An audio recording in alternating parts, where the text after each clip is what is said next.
కూటమి ప్రభుత్వం పంచాయతీరాజ్ శాఖలో కొంతమందికి పదోన్నతులు కల్పించడం, పంచాయతీ కార్యదర్శుల పేరు పంచాయతీ డెవలప్మెంట్ ఆఫీసర్ను మార్చడం, వీటిని కాంగ్రెస్ పార్టీ స్వాగతిస్తూ ఉంది. కానీ ఇవి కేవలము కంటి తుడుపు చర్యలు మాత్రమే. ప్రస్తుతం స్థానిక ప్రభుత్వాలు, ప్రత్యేకించి గ్రామ పంచాయతీలు, మండల పరిషత్తులు, జిల్లా పరిషత్తులు నిర్వీర్యమైపోయి ఉన్నాయి. నిధులు లేక, అధికారాలు లేక నిర్వీర్యమైపోయి ఉన్నాయి. ఉత్సవ విగ్రహాలుగా ఉన్నాయి. మేకపోతుకు కింద ఉంటాయి గారకాయలు, ఆ విధంగా తయారైనాయి. 6వ వేలుగా తయారైనాయి.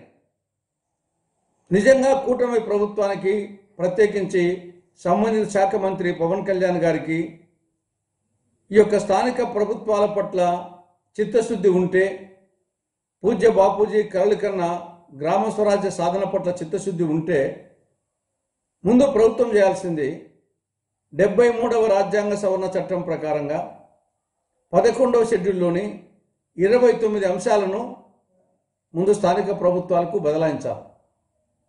ఆ 29 అంశాల్లో agriculture, animal husbandry, rural electrification, rural housing, drinking water, health and sanitation, poverty alleviation programmes, ఇవన్నీ ఈ 29 అంశాల్లో వస్తాయి. ముందు వాటిని స్థానిక ప్రభుత్వాలకు బదలాయించాలి. రెండవది, గ్రామ సచివాలయ వ్యవస్థ. జగన్మోహన్ రెడ్డి పాలనలో గ్రామ సచివాలయ వ్యవస్థను, వాలంటరీ వ్యవస్థను సృష్టించడం జరిగింది. ఈ 2 వ్యవస్థలు కూడా గ్రామ పంచాయతీకి సమాంతర వ్యవస్థలుగా తయారైపోయాయి. గ్రామ పంచాయతీలేమో రాజ్యాంగపరమైనటువంటి బాడీ, ఇవి సమాంతరంగా రాజ్యాంగేతర వ్యవస్థలుగా తయారైపోయినాయి. కాబట్టి గవర్నమెంట్కు, కూటమి ప్రభుత్వానికి చిత్తశుద్ధి ఉంటే గ్రామ సచివాలయ వ్యవస్థను గ్రామ పంచాయతీ పరిధిలోకి తీసుకొని రావాలి.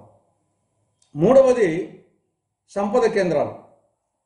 ప్రతి గ్రామ పంచాయతీలో సంపద కేంద్రాలు నిర్మితమై ఉన్నాయి, కానీ ఉపయోగంలో లేవు. ఒకవైపేమో స్వచ్ఛాంధ్రప్రదేశ్ అంటున్నారు, అది ఇంప్లిమెంట్ కావడం లేదు.